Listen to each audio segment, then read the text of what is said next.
putting an end to identity politics. This is the Kevin Jackson Radio Show. I can tell you that the number one problem in Hollywood was and is and always will be pedophilia. That's the biggest problem for children in this industry. The casting couch even applies to children. Oh, yeah. Not in the same way. It's all done under the radar. Nobody talks about pedophilia. It's the big secret. And it's widespread? Oh, yeah. I was surrounded by them when I was 14 years old. Surrounded. Literally. Didn't even know it. It wasn't until I was old enough to realize what they were and what they wanted and what they were about and the types of people that were surrounding me till I went, oh my God, they were everywhere like vultures. Vultures who Feldman says abused him and his best friend, the late child actor Corey Haim, his co-star in The Lost Boys. Well, what happens if my mom is dating the head vampire? Feldman says the trauma of that pedophilia contributed to Haim's death.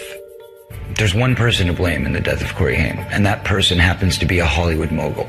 And that person needs to be exposed, but unfortunately I can't be the one to do it. But the person that knows who did it and knows who he is watching right now, I guarantee you.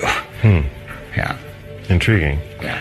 There was a circle of older men that surrounded themselves around this group of kids.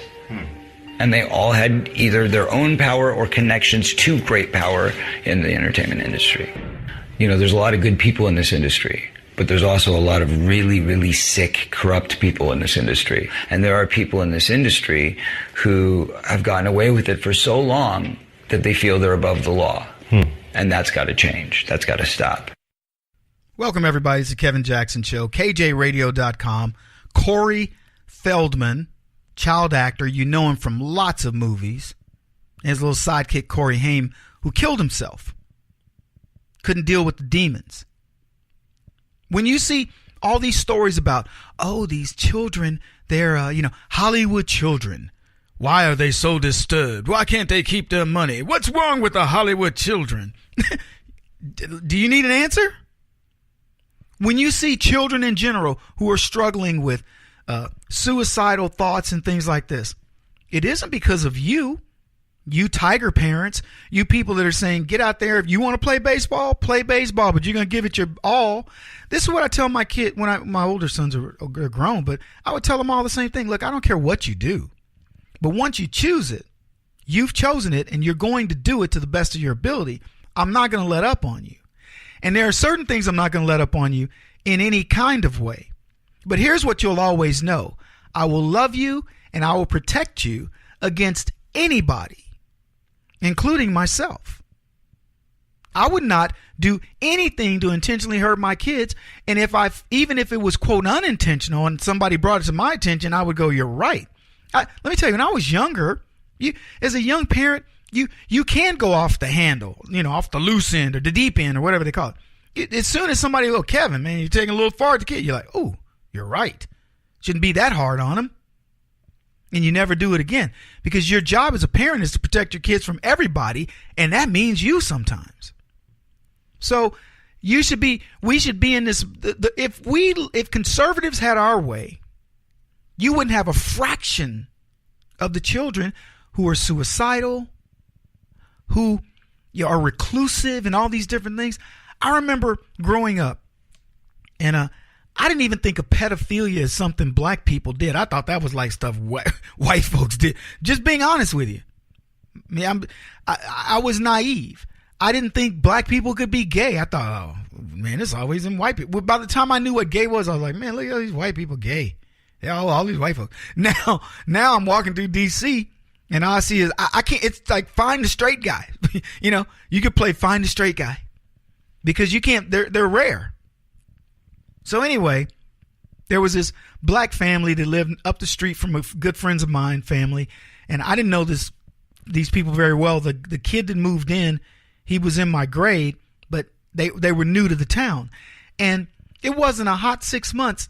We were going down that street, me and some friends of mine, and I saw they were like, yeah, that's where so-and-so lives. I don't know the guy's name, Calvin. And I was like, oh, really? I said, is that his little sister who's got those Coke bottle glasses? They're like, yeah. I said, man, daddy don't let her out. And the rumor was that this father was molesting his daughter. And I was like, what? Nah. It's like, come on, y'all. He black. He can't be doing that. And then I saw The Color Purple and went, oh, shoot. Oh, man, we just as bad. Yeah, I know you get a big kick out of that, Brett. Look, all these things happen in the Jewish community. They happen in the Hispanic community. I mean, come on, nobody's immune. But I didn't realize it at the time. I just thought the crazy stuff that went on in the world was because white people had just got too much time and money, you know? So Corey Feldman's breaking this thing down, saying, look, this is an industry. This is what do they call it? A party favor in Hollywood to be able to pass around these young boys and the girls. You remember there was a gorgeous girl. God, I'll never forget this girl. Don't remember her name, but I remember her face.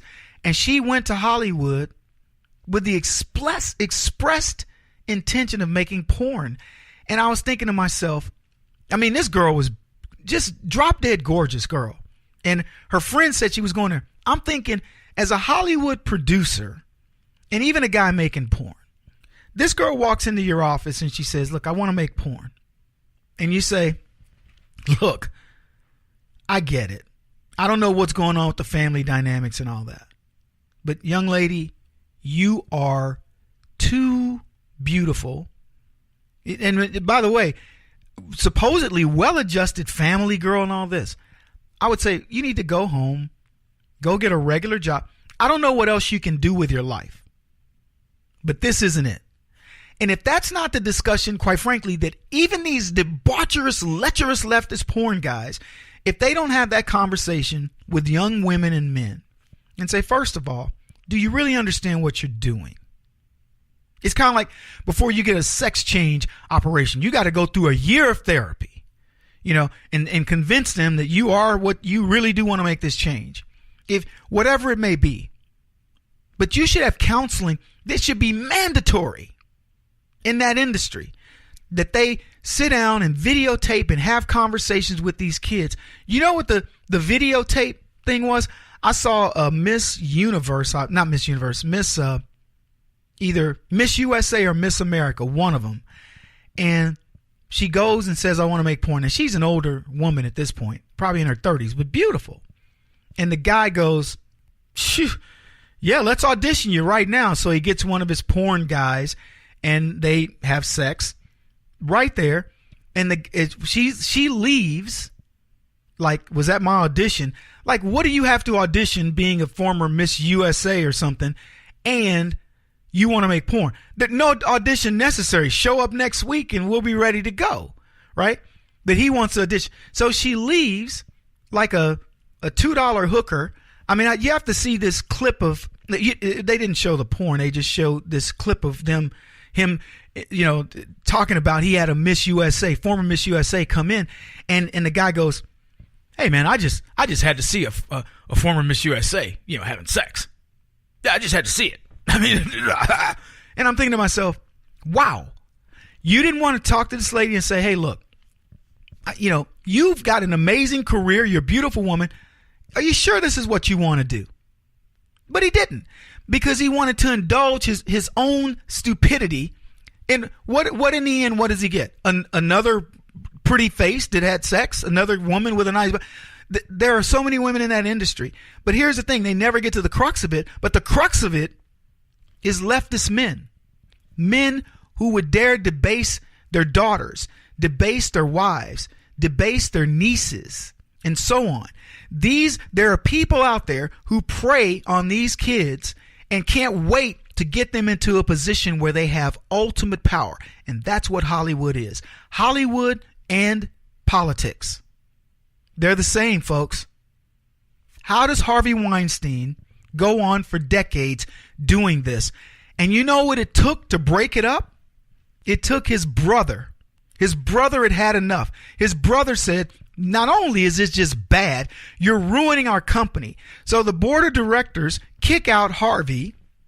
Finally, this guy who promised, by the way, I'm going to take some time off from work, kept going to work, kept showing up to work. The board finally said, you can no longer be on these premises, and they just kicked him out. You guys aware of this? But it was his brother. And now it's not proven, but I'm telling you, It took his brother. It took somebody who was right in the middle of this pathological nonsense that said, look, I'm no longer going to tolerate this. This is not just impacting you. This is impacting people around you. Everybody knew. Ashley Judd, Hillary Clinton. I asked these feminists, where are you again? You sanctimonious wenches, where are you? He won't stop until he's the top-rated radio talk show host in America. What kind of weird competitive freak are you? This is the Kevin Jackson Radio Show.